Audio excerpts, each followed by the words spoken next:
1012 Granger Street in San Diego. Going to start here at the back of the home, and looks like this little bit of termite damage or dry rot or whatever has already been pointed out. Just want to point that out. Majority of the wood on this home is in really good condition. I haven't found very many spots just like this. This is actually the only spot where I found damage. And worth pointing out, last time it was roofed, it looked like there are several rafter tails that have been cut off and sistered, and we do it a different way, but that's an acceptable method to do that. I've seen that on several of the rafter tails. I can see another 2 or 3 down this line where that same sistering situation has taken place. We got an existing solar system on the house. We know who installed it. That's always nice. The system is operating. Basically, there's a little arrow there on the left-hand corner of this screen. If that thing is pointing left, that means that the solar is producing more electricity than what the house is using. And there for a minute, it was pointing left. It's not pointing left as of now, but that's okay. I did see it pointing left when I first looked at the electrical panel. Let's go ahead and work quickly around the home. The home does have really good intake ventilation. Those are these vents underneath the eaves. That allows some cool air up into the attic space. Typically, we're gonna have rooftop vents to allow the hot air out. This roof does not have any rooftop vents, whirlybirds or dormer vents or O'Hagan vents, anything like that. And so they actually just, what do? They put a vent in every single bay. And so that is providing adequate ventilation for this home. This little bit of staining right here did catch my eye, and that is because it correlates with an area of the roof where I have my most concerns. And the owner did mention the concerns about moisture in the bathroom. I don't have any concerns about the shingle roof. It's really just the flat roof. I'm gonna go ahead and leave this camera rolling and get around the motorhome. Sorry.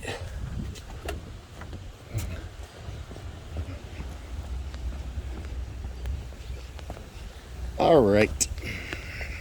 It's a flat torch down or modified bitumen torch down material on the roof of the garage. Flat roofs, shingles are unacceptable on flat roofs, and so we use a product like this. It then has been, looks like there's 2 repairs that have been made, and then there's also a coating that has been put on top of it. So the general condition of the torch down material actually looked like it was okay, based on the amount of granules that are still intact underneath this coating. But then we have 2 pieces, this piece here and a piece over there, that have been torched in a different direction.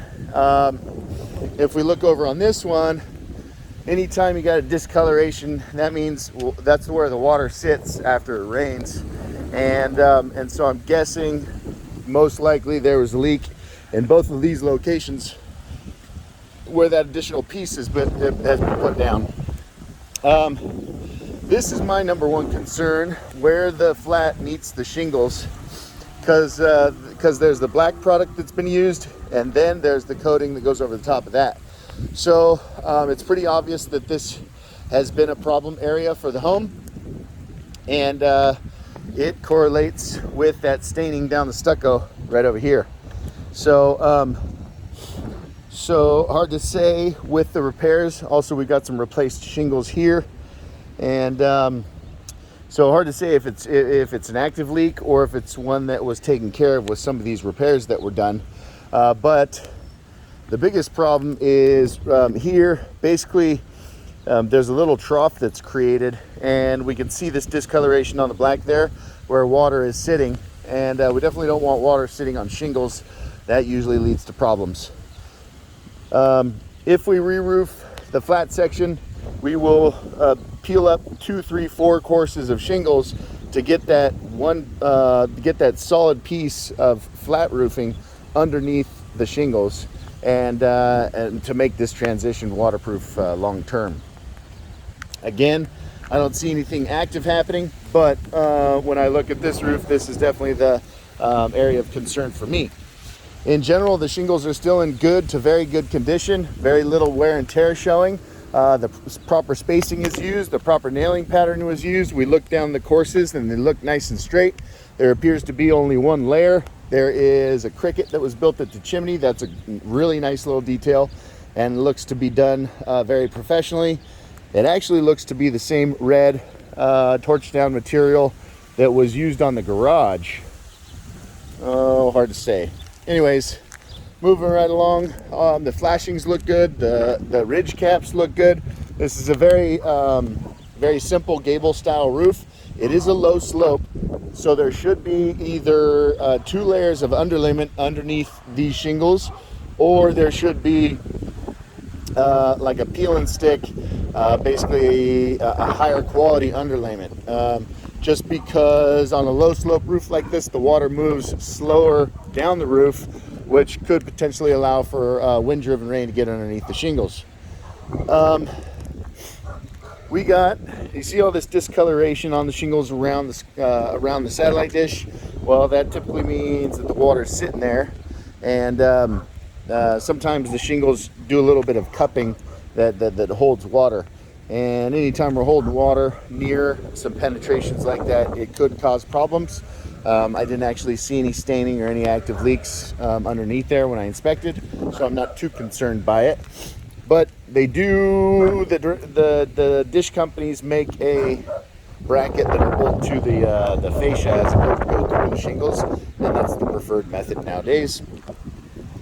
We got Solar World solar panels. That's an American made monocrystalline high quality solar panel system.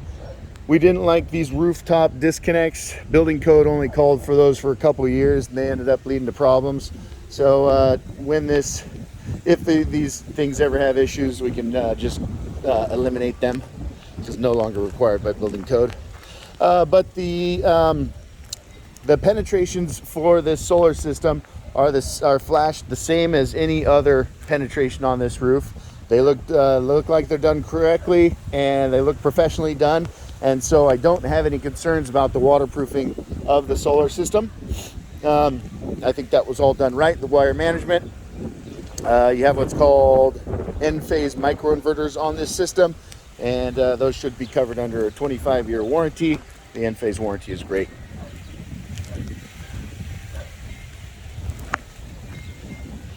So based on what we see, I would suspect that the roof would need to be done. Probably got another 5 years of life left out of this roof, and then when it is done, we definitely need to take some extra care and precaution on this little section where the flat meets the shingles.